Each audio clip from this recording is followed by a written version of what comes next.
I want to say shalom. I want to say shalom, masha paka. I want to say peace and blessings to all my family out there. I want to take just a few moments out here just to kind of share a couple of thoughts with you guys. Just share a couple of thoughts with you. I know that the Black Panther movie has been um, basically the center of discussion this weekend. Shalom, Sister Oliver. I want to say shalom to you. I want to say shalom to Brother Jay. Been a while since we connected, but I want to say shalom to you, brother. I want to say shalom to Sister Patricia. I want to say shalom lock or shalom lock to you. Just wanted to take a little time out to talk to you guys. I want to say shalom to you, Brother Eric. No, I'm not going to tell the movie. I'm not going to do that. I'm not going to do that. I'm not one of those people that that you go to the movies with, or they beat you to the punch and they got to tell you everything about the movie. I'm not going to do that. I'm not going to provide a spoiler alert for you guys. But I just want to say to those that don't be so opposed to the movie, because for me, I share my thoughts, and I share my thoughts with you guys. It's a bittersweet for me when it comes to that movie, because when you understand what's going on and the things that we see that's going on around us, it took a movie of a fictional character to have people thinking of identity. That's the bittersweet with me. When you understand the origin, the history of how the character Black Panther came about. I used to be a comic book person. I used to draw. I could still draw. I did a lot of drawing from the Marvel comic books, and Black Panther was one of the characters I drew all the time. Black Panther, and I could go right down the list on some of the other ones that I used to draw. Now, I used to draw the Marvel comics. I always loved and gravitated to Marvel comics versus the DC comics, because the Marvel seems as if a lot of the characters you could relate to them a lot better than what you can of the DC comics. But that's a whole nother discussion. But briefly, I want to highlight a couple of things with the Black Panthers, right? When you understand how the character came about, this was during the early 60s. Stan Lee already saw what was happening with the Black Panthers, and saw how, the true things that they were doing, but how they were what? Basically, media was making them into an extreme group, kind of like how we see today, identity extremists. So he came up with the comic book character Black Panther, all right? And so even the nation that he came up with was called what? Wakanda, right? Even though he came up with a fictional character and he came up with a fictional territory, but you still have to understand, when they put these movies together, they do a lot of research of culture. When they put these characters together, they do a lot of research of cultures and communities to come up with what they came up with, to come up with whatever dialogue that they have. So when you see the Black Panthers, you see a mesh of a lot of things that's put together, right? And one of the things that stood out to me is the moment I saw the term Wakanda, right? Wakanda. If you understand Paleo Hebrew, that's why I encourage you in our assembly. Now, I don't do a lot of teaching of it live because one of the things, for some reason, we have this thing was that we'll look for reasons to come together and clash, then to say, hey, you know what? Let's come together and be supportive. But I teach it in our assembly. Every Shabbat, I'm teaching Paleo Hebrew. All right? But when you look at that term Wakanda, right? For those that know Paleo, right? Wa, right? Wa. That's the pronunciation of that letter. Wa. What is the meaning of Wa? Wa means what? Tent, peg, security, or stabilize, right? Khan means what? Truth. Khan means truth. And it's not just in Paleo Hebrew, but pretty much for the most part, when you study other Shemitic languages, you'll still see that term Khan meaning truth. Right? And I'm going to show you something real quick. All right. This is coming from a tribe in West Africa. I want to show you a couple of things here. All right. I want to show you something here, and I'm saying this to you to show you a point. Right here, even though it's backwards on your screen, you see Masa, right? Masa, which means Mr. Khan, right? Which means what? You see that word Khan, right? But Khan here, you'll see what? Simply it means true, right? So this is not, that term Khan is not what simply geared towards what? Us. It's the Shemitic languages and the influence of it. You'll see that, right? That guess what? Other languages use the term Masa, right here, Masa, Mr. Khan, right there. And you'll see some of the influence of the Paleo writings on this right here, the Shemitic writings right here. All right. You'll see the which is the ox. All right. So I could go right down the line and break this down. And this is part of a lesson, a teaching that Pastor Jerry Carr and myself is putting together. All right. But when you look at the term Wakanda, going back to there, Wa means what? What does the letter Y mean? Y means what? Tent, peg, stabilize. So when you understand, when you're putting together the tabernacle, you could put the tent together all you want, but you still need to stabilize it, because you want to make sure that if a heavy wind came, guess what? It's not going anywhere. So you put the peg in the ground, and then you connect your cord to the tent, and that helps keep the what? Tent from moving. And you guys saw pictures of the tabernacle, and you see what? The peg in the ground, and you see the cord going from what? The ground, that peg, to what? The tent. That cord, the Hebrew term for cord is basically, in the modern, you'll hear the term tikvah, when actually it's takawa, which comes from the root word kawa, which you'll first see that in Genesis chapter 1, where the Most High God called all the waters to come together.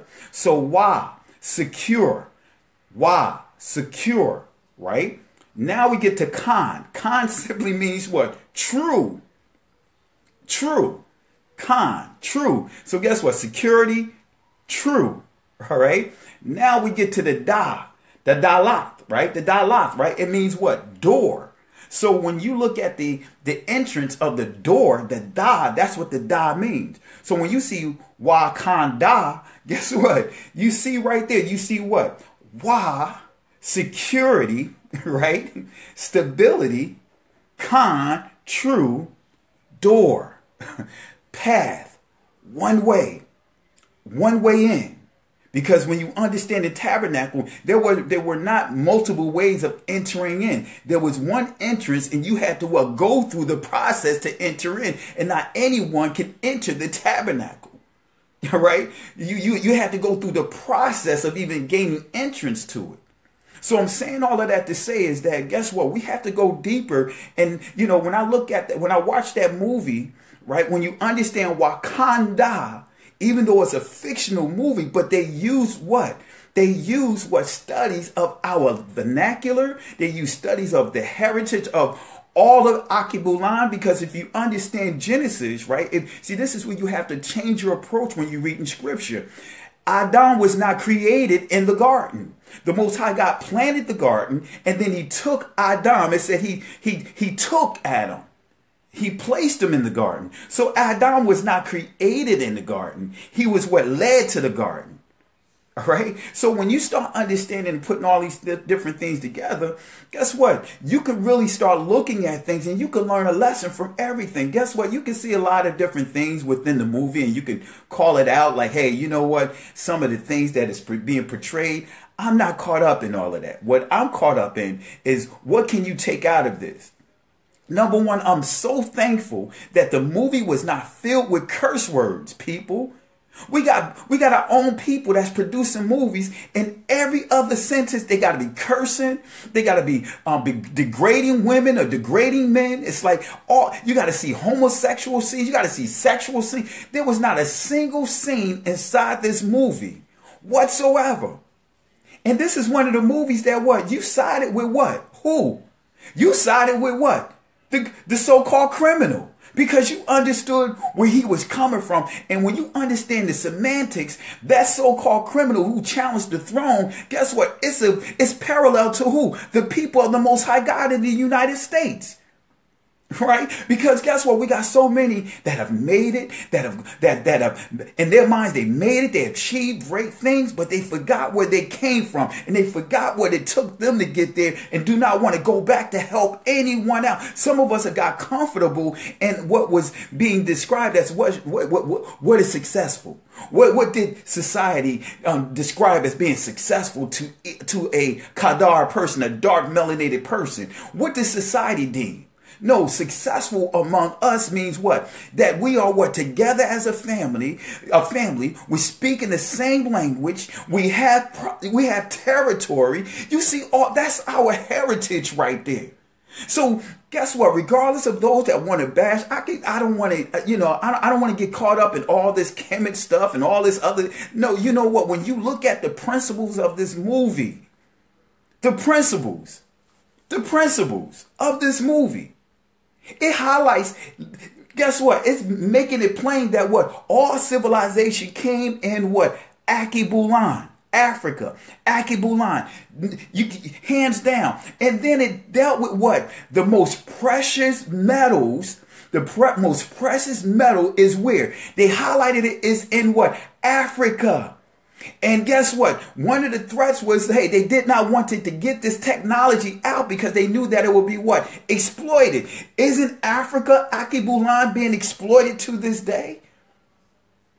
To this day. Now, I posted a message about the president of Ghana and what he posted and what he said that was so powerful, saying that no longer are they going to allow their territory to be what? Be taken advantage of by other countries with these back-end deals and these deals with the trade policies that's favoring everyone else but us. But the homeland. So when you watch that movie, we got to get out of that mindset. So when I'm watching that movie, guess what? I'm talking to my daughter because I teach, she's learning ancient Hebrew, Paleo Hebrew. From who? Her dad. From and where? In our assembly. So guess what? When I'm breaking this thing down to her, all the way down to seeing some of the letters some people may miss it, you see what? The high up in there. Matter of fact, when you look at the flag of Ghana, you'll see what? In the Ashantis, you'll see the ha with the hands lifted up, just like I showed you in this book right here. Let me pull it out here again. Right? Let me pull it out again because I want you to understand, guys. Sometimes we get so deep and we can just be on the surface of our information, and that's something that really is a pet peeve of mine. I have so many people that have challenged me like, oh, that's not ancient Hebrew. This is this and this. Wait a minute. Is it really that serious, that deep to where you want to get rude and nasty with trying to prove your point? Where I can go to what literally some of the ancient different texts, ancient cultures, and show you that guess what? The influence of what Hebrew on all cultures in Africa. Right? Because it wasn't just designated to us, the Hebrews. Guess what? How was Pharaoh and those guys able to communicate with each other?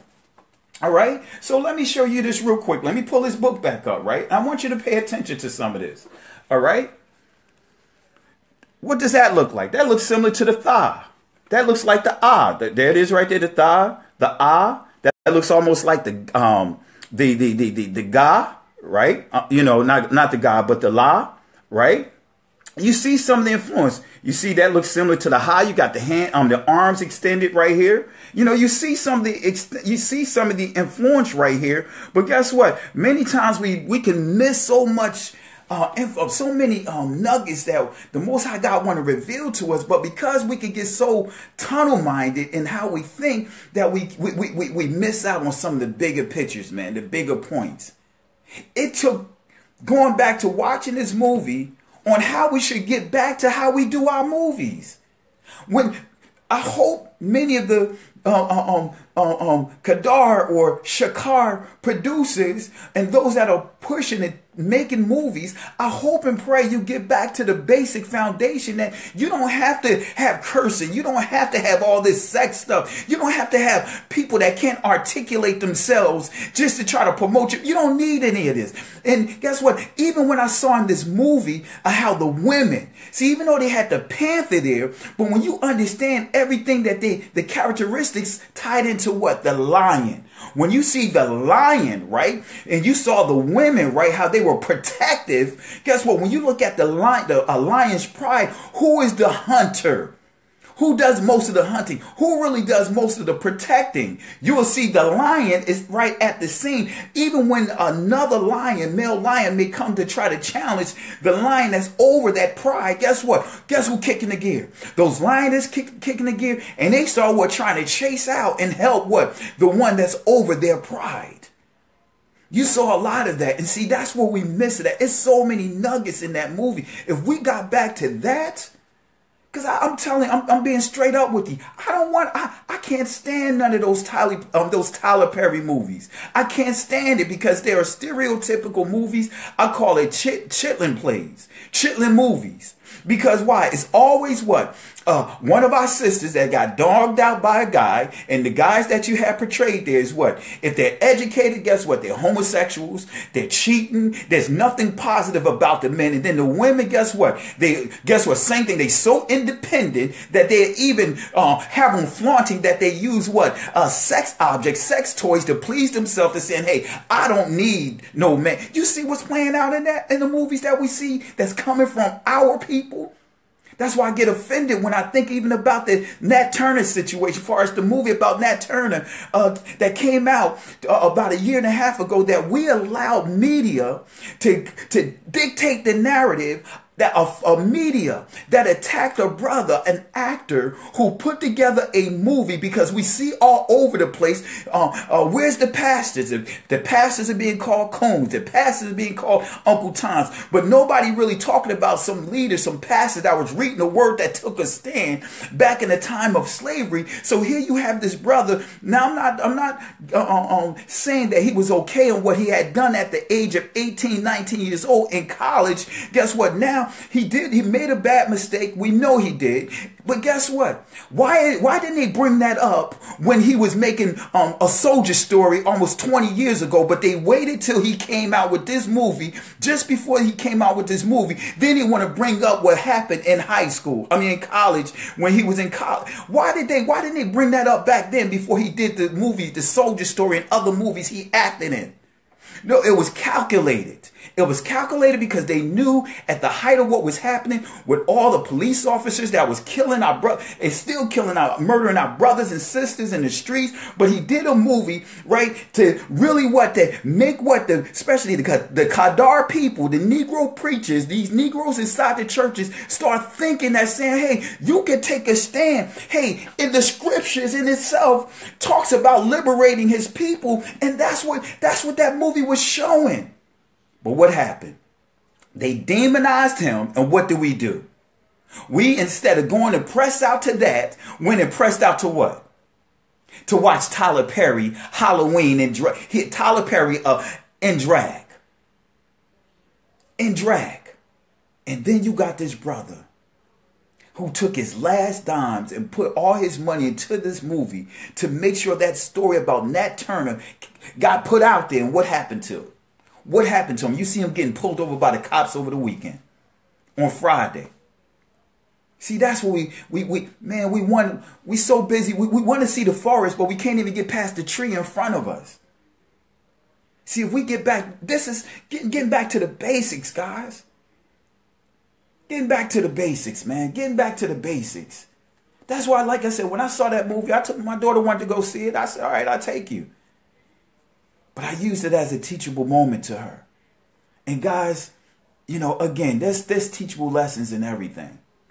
And when I watched that movie, I thought about Isaiah 49, when the scripture says that the Most High God was going to use the Gentiles to put our daughters on their shoulders and, take our sons and, kiss the feet, and doesn't mean literally kissing the feet, but guess what? Saying how they were going to what? Help restore us. So maybe this movie is helping getting us in the mindset to take us back and get a reminder of just how powerful we can be if we came together in unity. So I wanted to just put that out there, guys. The Black Panther movie, it was a great movie. It was a good movie. I'm not taking anything away from it. And if anyone wants to just go into the negative, guess what? Start with our own people, with the movies and videos that they're putting out there. Start with that. Start with that. Start going at the Jay-Z's. Start going at the Beyoncé's. Start going at all these different rappers out here that's completely throwing dirt on our heritage. Go after those guys. Start talking about those guys. Start talking about these movies that's coming out here that's nothing positive. Man, even that movie, that TV show Black Lightning. I was like, let me see what this movie about. And what happens? The first episode I see the daughter in bed with another woman getting busy. What does that have to do with that? Why do I have to see on regular TV two women in bed getting busy? What does that have to do with anything? Why does that have to go into that? And if you understand heritage, not just Hebrew heritage, but when you start understanding some of the cultures, that was forbidden. But why do I have to look at Black Lightning and see Black Lightning on regular TV, two girls, two sisters in bed, and guess what? Not leaving nothing to the imagination. Everything is out there. Let me hear you talk about that. Let me hear you talk about these movies like this. Let's talk about that. So I hope and pray, pastors, if you're going to talk about heritage, talk about heritage. Talk about history.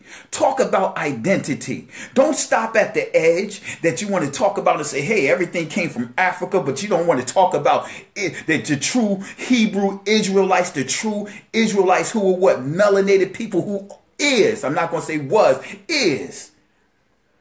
We haven't changed our stripes, like we haven't changed our skin, just like the Ethiopians. So guess what? Let's talk about that. Let's talk about that. That's what I'm talking about, guys. That's what I'm talking about. And when you understand, when you start understanding the truth, now you get to see things in the true lens that the Most High God wants you to see it at. Man, look, I'm not even going to tell you straight up. I'm not an expert in Paleo Hebrew. But guess what? I'd rather have a pure, when I say unadulterated, in other words, no type of influence from anyone that's not in our culture. I'd rather read the Dabar HaKwadash. I'd rather study the language of the Ge'ez, which is a language that was a Ethiopian language that did not have any vowels that we have now. No A, E, I, O, U. Didn't have none. I'd rather use some of those languages to help get an understanding of ancient Hebrew because they ran parallel. I'd rather get an understanding from our own people, or, to get an understanding of how to read the text right there, than to have to somebody trying to tell me based upon some and I'm not trying to put them down, but Ashkenazi Jewish community that took a heritage that never belonged to them, and now you're trying to tell me what ancient Hebrew is through the lens of an Ashkenazi who took our I'm not trying to hear that. Because guess what? Scripture will even tell us, can't nobody teach our heritage like ourselves when you come to understanding truly who you are. I'll say that again, guys. I'll say it again. If you go watch the Black Panther movie, use it as a teachable moment. Don't knock it. Use it as a teachable moment. Because while I was sitting there with my daughter, I was able to talk to her about history. Not just talking about history of Hebrew history. I was talking about history about the Ethiopians, the Cush, the Cushites, I was talking to her about the history of about Egypt, because yeah, there's a lot of craziness going out there with the Kemet community. But guess what? I still can't completely knock it, because guess what? There was some great things that came out of Egypt. We can't deny that. There was great things that came out of the Sumerians. There was great things that came out of Ethiopia, as far as the Kush people. There was great things that came out of Libya. There was great things that came out of that entire continent that the entire world is benefiting off of. So guess what? I'm not going to sit up here and try to make it seem like, disregard all of that stuff. No, you can learn from everyone.